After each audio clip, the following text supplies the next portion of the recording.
Pilot اور معاون کا دیہان جہاز پر نہیں کورونا پر تھا۔ وزیر ہوابازی نے عبوری تحقیقاتی رپورٹ قومی اسمبلی میں پیش کر دی۔ غلام سرور خان کہتے ہیں پائلٹ اور معاون پائلٹ خود اعتمادی کا شکار تھے، لینڈنگ گیئر کھولے بغیر طیارہ اتارنے کی کوشش کی۔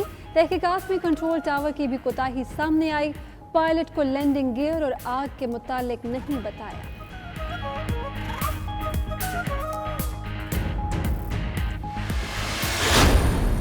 ایئر بلو کا واقعہ، اس کا کنکلوژن میں آپ کے سامنے رکھنا چاہ رہا ہوں، اور بوجا ایئر کا واقعہ، دونوں کا کنکلوژن اور بڑی کلیئرٹی کے ساتھ پائلٹس کی غلطی کی وجہ سے ہوا۔ سیاسی بنیادوں پہ لوگوں کو بھرتی تو کیا گیا، لیکن آنکھیں بند کر کے ڈگریاں بھی جیلی بنوا کے دی گئی۔ وزیر ہوابازی کا کہنا ہے پی آئی اے میں 4 پائلٹ سمیت 600 ملازمین کی ڈگریاں ٹھیک نہیں تھیں۔ پائلٹس کی بھرتیاں سیاسی ہوئیں۔ ملک میں تمام ایئر لائنز کے 262 پائلٹس کے لائسنس مشکوک ہیں۔ فلائنگ کا تجربہ بھی ٹھیک نہیں ہے، اس پر کارروائی شروع کر دی۔ پی آئی اے کی نجکاری نہیں، ری اسٹرکچرنگ کرنا عزم ہے۔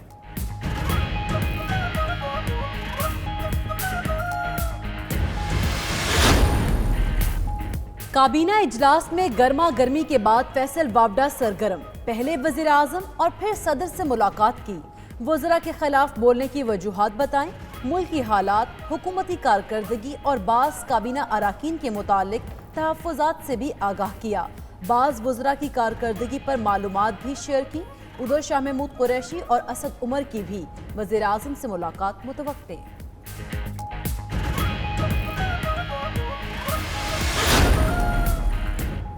وزیر اعظم عمران خان سے قبائلی اضلاع سے تعلق رکھنے والے پی ٹی آئی ارکان اسمبلی کی ملاقات، قبائلی اضلاع کے مسائل اور ترقیاتی امور پر تبادلہ خیال۔ وزیر اعظم نے کہا قبائلی عوام اور نوجوان ان کے دل کے بہت قریب ہیں، تمام مسائل حل کیے جائیں گے، صوبائی اور وفاقی حکومت قبائلی عوام سے کیے وعدے پورے کرے گی۔ ایوان کو جتنا بے توقیر عمران خان کی حکومت نے کیا، اس کی مثال نہیں ملتی۔ خواجہ سعد رفیق کی قومی اسمبلی میں اظہار خیال کرتے ہوئے تحریک انصاف پر تنقید، مزید بولے یہاں ایک دوسرے کی بے عزتی کا مینڈیٹ لے کر نہیں آتے، حکومت نے مخالفین سے جیلیں بھر دیں۔ پیپلز پارٹی کے 7 ایم این ایز نے این آر او مانگا، ایک نے سڑک کا پیسہ کھایا لیکن منصوبہ مکمل نہیں کیا۔ وزیر مواصلات مراد سعید کا الزام، قومی اسمبلی میں کہا سٹیٹس کو کے حمایتی نہیں بنیں گے، اگر ان کا آڈٹ غلط ہے تو منتیں کرنے کیوں آتے ہیں؟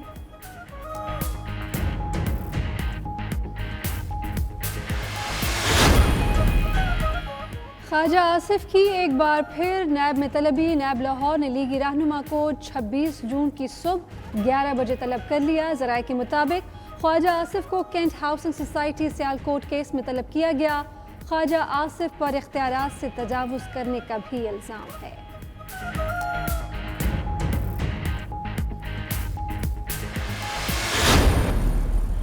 اگلے فور 1 ویک کمپلیٹ گلبرگ بند ہو رہا، ماڈل ٹاؤن مکمل طور پہ، Faisal Town, Garden Town, D H A, Gulshan Ravi اور وارڈ سٹی۔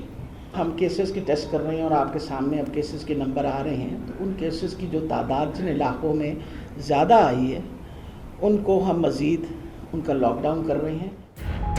وزیر صحت پنجاب یاسمین راشد کا لاہور کے مزید 7 علاقے بند کرنے کا اعلان، Gulberg, model town, D H A, Gulshan Ravi, walled city, Faisal town اور گارڈن ٹاؤن شامل۔ رات 12 بجے سے مکمل لاک ڈاؤن ہوگا۔ ادھر اسلام آباد کے 4 سیکٹرز G6 1، 2، G7 اور G10 4 بھی آج شام 7 بجے سیل ہو جائیں گے۔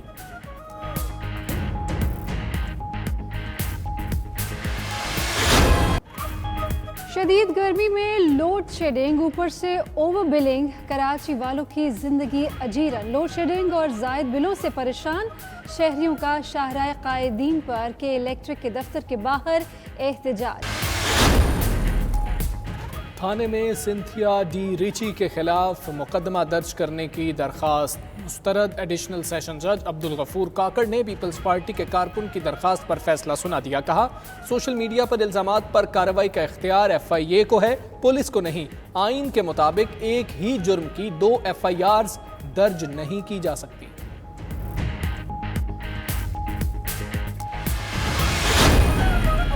آن لائن گیم پب جی کی بندش کا مطالبہ زور پکڑنے لگا۔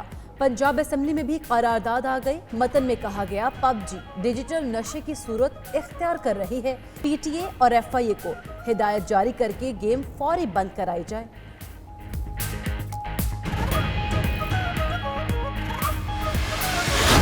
پنجاب، خیبر پختونخوا اور آزاد کشمیر کے مختلف علاقوں میں پری مانسون سیزن شروع۔ لاہور، راولپنڈی، چکوال، جہلم، کوٹلی، فیصل آباد اور دیگر علاقوں میں بارش سے موسم خوشگوار۔ میاں والی میں بارش کے بعد کار سواروں کو انڈر پاس سے گزرنے کی کوشش مہنگی پڑ گئی۔ کار پانی میں ڈوبی تو مقامی افراد نے خواتین اور ڈرائیور کو باہر نکالا۔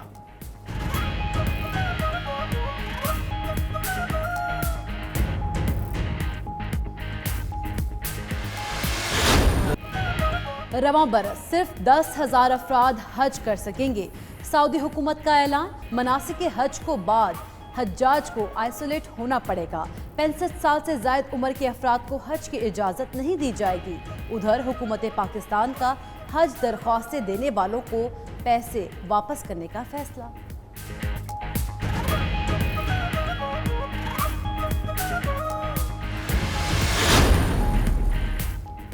اور قومی ٹیم کے ارکان کے ٹیسٹ کے نتائج پر بڑا سوالیہ نشان۔ محمد حفیظ نے ذاتی طور پر جو ٹیسٹ کرایا اس کا نتیجہ منفی آیا۔ کرکٹ بورڈ کی طرف سے کرائے گئے ٹیسٹ میں حفیظ سمیت 10 کھلاڑیوں میں تشخیص ہوئی۔ پی سی بی نے حفیظ کی نجی لیب کی رپورٹ میڈیکل بورڈ کو بھجوا دی۔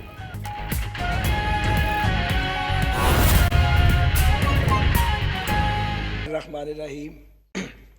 شکریہ جناب چیئرمین۔ ابھی ایک فیڈرل منسٹر صاحب نے تقریباً 23 minute point of personal explanation پہ بات کی۔ بہرحال میں صرف یہ بات ریکارڈ پہ لا رہا ہوں۔ جناب والا گزارش یہ ہے کہ کل میں نے سوچا کہ میں بجٹ پہ سپیچ کروں، رات کو کچھ خاکہ بھی تیار کیا، لیکن آپ یقین کریں صبح دل نہیں کر رہا تھا کہ یہاں اس ایوان میں آ کے بات کی جائے۔ یہ حالات ہو گئے ہیں، اور یہ میرے حالات نہیں ہیں، یہ ڈیوائیڈ کے دونوں طرف یہ حالات ہیں، کیونکہ نشستن گفتن برخاستن یہ تہمت ویسے تو ماضی میں بھی ہر حکومت پہ ہر ایوان پہ لگتی رہی ہے، لیکن سچ یہ ہے کہ جتنا بے توقیر اس ایوان کو عمران خان صاحب کی حکومت کے دور میں کیا گیا، اس کی کوئی نظیر اس سے پہلے نہیں ملتی۔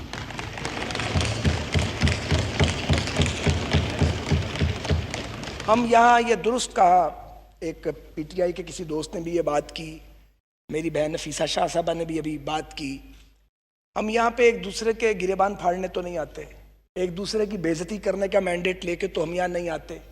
لوگوں نے ہمیں اس لیے ووٹ تو نہیں دیا کہ ہم ہر وقت ایک دوسرے کے اندر کیڑے ڈالیں، کیڑے نکالیں۔ تنقید کرنی چاہیے، تنقید ہونی چاہیے، لیکن تنقید تو تب کرے جب کوئی سننے والا ہو، کوئی بات پہ عمل کرنے والا ہو، کوئی تجویز لینے والا ہو۔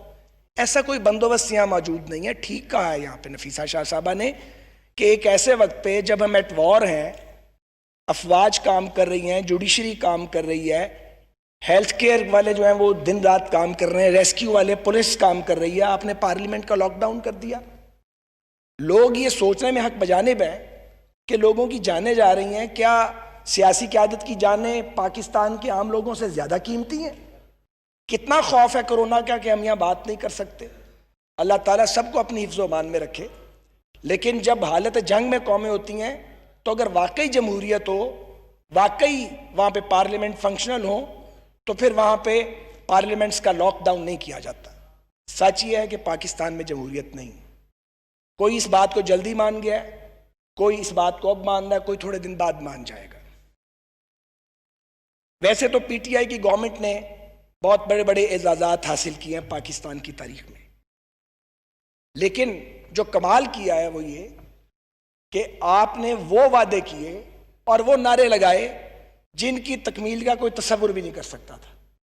آپ نے 90 دن میں کرپشن ختم کرنی تھی، آپ نے 1 کروڑ نوکریاں دینی تھی، آپ نے 50 لاکھ گھر بنانے تھے، آپ نے سارے چوروں کو، اور ظاہر ہے کہ سارے چور بقول آپ کی اپوزیشن میں ہیں، ان کو الٹا لٹکا کے ان کے پیٹ پھاڑ کے اس میں سے قومی دولت نکالنی تھی، اور آپ نے پاکستان میں انصاف کا دورہ کر دینا تھا۔